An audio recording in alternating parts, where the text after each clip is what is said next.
do one. Okay, we're gonna work some overhook stuff. This is good from guard, and it's also good from butterfly. So I'll show you two different ways we can set that up, and then what we can do from each of those. So normally, most guys gonna be putting their their wrists or their hands on your body rather than on the ground. If they're inexperienced and they set it on the ground, it's really easy to set it up to grab the overhook, just to overhook.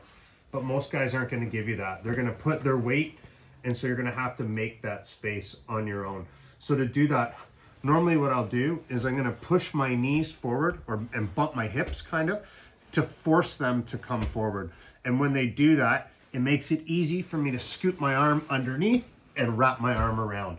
And that's how I'm going to get my setup for my overhook here.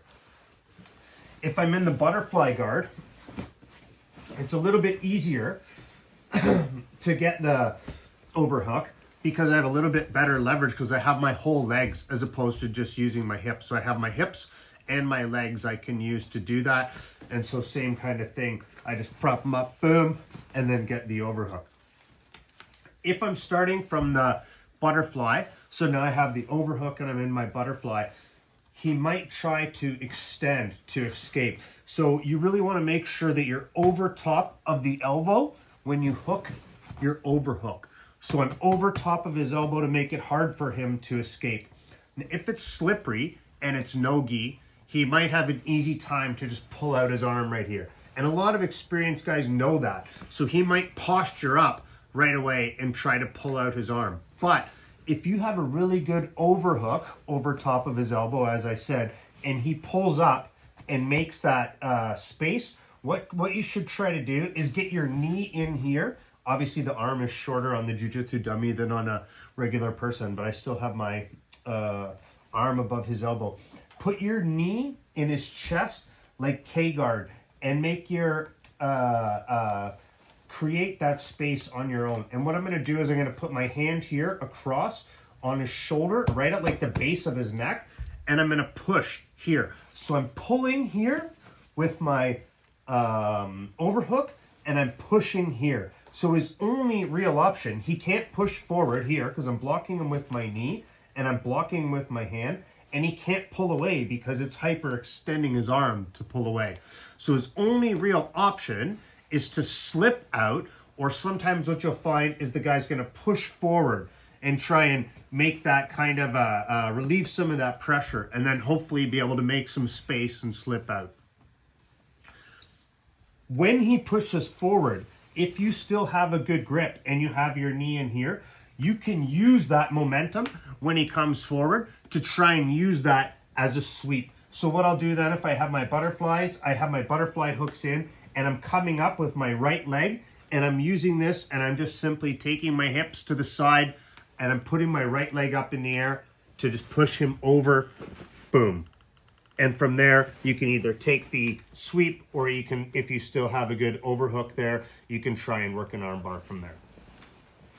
Okay, so now, if you're setting up from butterfly for the rest of these techniques, the one disadvantage to going from butterfly is basically I'm going to have to work to get this foot out to work the rest of these submissions. So you can do it for sure, and especially as you break down his posture, but it works a little bit better from guard. So I'm going to show you from guard. Okay, so I have him in guard, boom, I take my overhook. Now what I'm going to do from here is I'm just going to do a really simple straight arm. So I'm going to, same thing, I'm going to put my hand on his neck, and I'm going to start to push away and make space. And as I do that, I'm going to shift my hips to the right hand side, and I'm going to start to pinch up high. And I'm pinching also with my right leg. So as I come up here, you can see already is starting to hyperextend his arm. I'm over top of his elbow again. Now as I do that, I can hold his arm here and release, put this arm behind, and I'm going to use this as leverage. And so I go above his elbow, and I can simply straight arm him right here. And that's a great submission right there. The more I can pinch him down and break down his posture, the easier that it's going to make when I lift up the arm right here.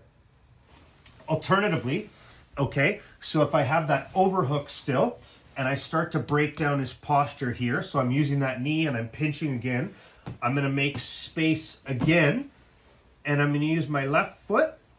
I'm gonna come over the head here, underneath his neck, and I'm gonna put this hand up here. And at this point, as I start to grab behind his head, this is where I can let go with my overhook, and I can use my gable grip to pull down on a nice go-go plata right here. Rather than finish the go-go plata, so if I go back, we want to go to omaplata now. Same position, so overhook. I'm going to shift to my right to start to create that kind of angle so I can break down his posture, and I'm going to pinch my legs. As I go over with the foot this time, I'm going to start to come up. I'm going to posture up on my hand here. I'm going to grab his hips here, wrap his arm around my leg, and I'm going to start to sit forward. I'm going to bring this foot back, sit forward, and finish the submission. And that's some great submissions and some great setups from the overhook. Yeah. Okay, one more that we can show here. So we've got the overhook, so we pull him forward. We've got the overhook, and now we want to set up a triangle from here. You know, it doesn't always happen that like we want to set it up from here, but it's more what he's gonna leave us when we're working from this position. So most of the time, he knows that if I get my knee above here, that this is a really bad position for him, or that I'm starting to set up a triangle. So I'm starting to break down his posture. I pinch, okay? And what sometimes happens to get the triangle here is that he's gonna get frustrated with the pressure here, and he knows he's in trouble from this. So what you might find that he does is he reaches this hand behind to go for your foot. And if that happens, he's going to release to take your foot off there. That's the perfect opportunity for you to pinch even better and come above. And that's where you're gonna come above, and you're gonna start to set up the triangle. And as you come there, boom, you can go arm across, go around, scoot the leg, gable grip, pull down on the head, squeeze, finish the triangle.